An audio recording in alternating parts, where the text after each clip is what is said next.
هلا معاكم داي مقطع جديد. وبمقطع اليوم بحكي عن كلان يور باي، الكلان الجديد اللي ممول من بنك الراجحي، واللي اللوجو تبعه قريب جدا من شعار بنك الراجحي. طبعا بفيديو اليوم بحكي بكل بساطه شوي عن الكلان، بما انه كلان جديد على الساحه، وكلان شكله داخل وبقوه بسبب الاسماء والناس اللي انضمت معاهم في الكلان. وطبعا بحكي رايي الشخصي كيف ممكن الكلان انه ينجح، وعوامل واسباب ممكن تاثر على نجاح الكلان. طبعا بس عشان اذكركم وعشان تعرفوا، هذا الكلان فيه كثير من صناع المحتوى اللي اساسا انضموا اوريدي للكلان، مثل عندكم عمر عبد الرحمن او ماكس اتش دي، عندكم كمان هاحو، وعندكم تي ام فيصل، وحتى صانع محتوى الانمي عزام. ففي كثير صناع محتوى اوريدي انضموا للكلان. طيب قبل ما نبدا حط لايك واشترك في القناه، خلونا نوصل 100,000 مشترك باسرع وقت ممكن.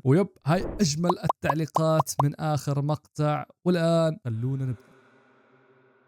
طيب بالبداية خليني أحكي لكم شوي عن كيف ممكن الكلان ينجح. رأيي الشخصي أول شيء عن طريق الإدارة. صدقوني إنه الإدارة الجيدة مهمة في الكلان. مهم إنه الإدارة تعرف مين هم صناع المحتوى اللي لازم يكونوا موجودين في الكلان، وحتى مين هم اللاعبين اللي المفروض يكونوا موجودين في الكلان، لحتى يقدروا ينافسوا على الإي سبورتس أو الرياضات الإلكترونية. ومثل ما شفنا كيف كلان فالكون السنة الأخيرة أو آخر مرة فازوا بكأس العالم للرياضات الإلكترونية، فحتى ينافسوا على هذا الشيء كمان لازم يعرفوا يستقطبوا أفضل اللاعبين في العالم في مختلف الألعاب أكيد يعني. وكذلك كمان عن صناع المحتوى لازم نحكي، فصناع المحتوى جزء أساسي ومهم جدا من أي كلان حاليا قاعدين عم نشوفه اليوم. فطريق الإدارة ما بيعتمد بس على هدول النقطتين، لا، في كثير نقاط ثانية مثل التمويل، مثل الفلوس، مثل كثير أشياء ثانية لازم تكون موجودة حتى يكون الكلان ناجح. فالإدارة جدا جدا مهمة لأي كلان حابب إنه ينجح. أنا بصراحة أول ما شفت الكلان وشفت إنه ماكس اتش دي انضم له، وبدون ما أكذب عليكم يعني ما بروح يمين يسار بقول لكم اوه والله الكلان شكله رهيب، لا يا حبيبي، أول ما انضم ماكس اتش دي خلاص الكلان بديت أحبه، لأنه حرفيا ماكس اتش دي من زمان هو شغال لحاله ومبدع وعم بينافس يوتيوبرز اساسا مع كلانات، حتى شيء مجنون والله العظيم. فماكس اتش دي والله اكبر تحيه لك، والله اني متحمس لحتى اشوف بدايتك مع كلان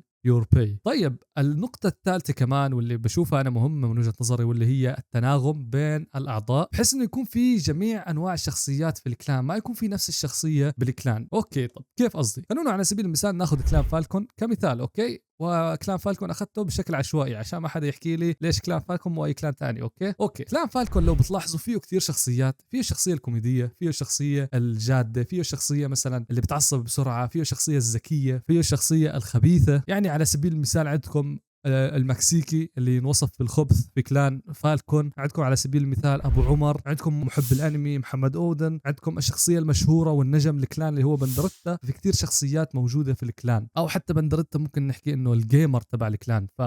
في شخصيات كتير، فالكلان هذا لازم يعرف يجيب الناس او صناع المحتوى المناسبين واللي عندهم شخصيات مختلفه نوعا ما، ويكون في بيناتهم تناغم بنفس الوقت. حتى الشخصيه الغبيه موجوده في كلان فالكون، او خلينا ما نحكي غبيه ونغلط، لا، الشخصيه اللي الاي كيو عندها اقل من الباقيين، اوكي، واللي هو على سبيل المثال دربها. ففي كتير شخصيات موجوده في كلان فالكون في بيناتهم تناغم بنفس الوقت، وهذا الشيء بيعطي متعه للمشاهد وللمتابع. فهذا الشيء انا بشوفه صراحه واحد من اهم الاشياء اللي ممكن تكون موجوده في الكلان. اوكي، والان خلونا نحكي عن النقطه الاخيره بالنسبه لي انا شخصيا، واللي هي الافكار. شوفوا والله العظيم عشان اكون معاكم صريح، اليوتيوب لو ما عندك فكره رهيبه اسطوريه وتنفذها بشكل اسطوري وخيالي، مستحيل انك تجيب او تضرب مشاهدات عاليه. اوكي، لازم تكون الفكره اللي عندك رهيبه، وخصوصا عند الكلانات لازم تكون الفكره اسطوريه. ولذلك انا حكيت شوي عن نقطه الفلوس بدايه المقطع، انه اوكي الكلان لازم يكون عنده فلوس حتى يقدر انه ينجح، لانه لو في فكره رهيبه بس ما في فلوس حتى تمول هاي الفكره بكل بساطه بتطلع سخيفه لو سويتها، او بتطلع بشكل هزيل لو سويتها بدون فلوس او تباخلت عليها. فالفكره جدا مهمه صراحه، بحيث انه تكون فكره جميله وفكره تشد المتابع ويستمتع فيها بنفس الوقت، ما تكون اي فكره او اي شيء تنزل اي شيء على القناه. فالافكار كمان جدا مهمه. واتوقع هون هذا برجع كمان شوي لصناع المحتوى، بينما انه هو صانع محتوى المفترض انه يكون عنده افكار لصناعه المحتوى بطريقه اسطوريه. واتوقع انه هاي الشخصيات اللي انضمت الى الان الى الكلان رهيبه، ولكن ما اتوقع انه هدول هم شخصيات بس، اتوقع لسه في شخصيات كثير رح تنضم لهذا الكلان الكبير، واللي الواضح انه بيكون له مستقبل كثير كبير على اليوتيوب. ايه بالله عليكم كيف بس، بالله ما بينفع لي هيك اكون مدير لكلان بكل هذه الافكار والرقي اللي عندي. والله اني اسطوره يا جماعه الخير. اوكي، والان بنوصل لفقره المتابعين. انزل انت تحت واكتب لي رايك بالتعليقات في هذا الكلان. هل تتوقع انه ينجح الكلان؟ هل تتوقع انه يفشل؟ هل تتوقع انه في اشياء المفروض الكلان يضيفها او يسويها حتى يصير كلان افضل؟ انا عن نفسي بصراحه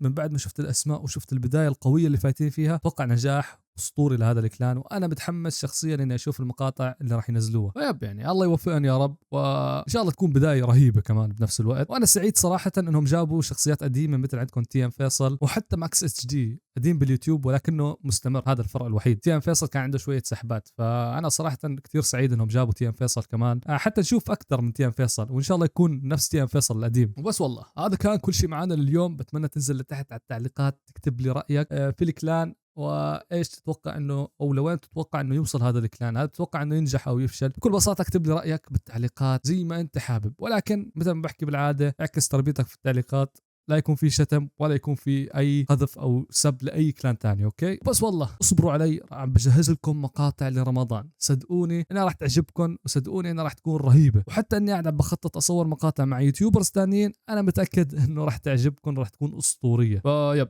بس شكرا لك لانك وصلت لهاي اللحظه من المقطع. انزل تحت حط لايك واشترك في القناه لو كنت مشترك، خلونا نوصل 100,000 مشترك باسرع وقت ممكن. بس والله لا تنسى تتابعني على الانستغرام، بتلاقوا حسابي بالانستغرام موجود تحت بوصف الفيديو. انا معكم داي وبيس. الظالم يسبي وحين نفس ضاع هزيم الرعي بدمي أبكي.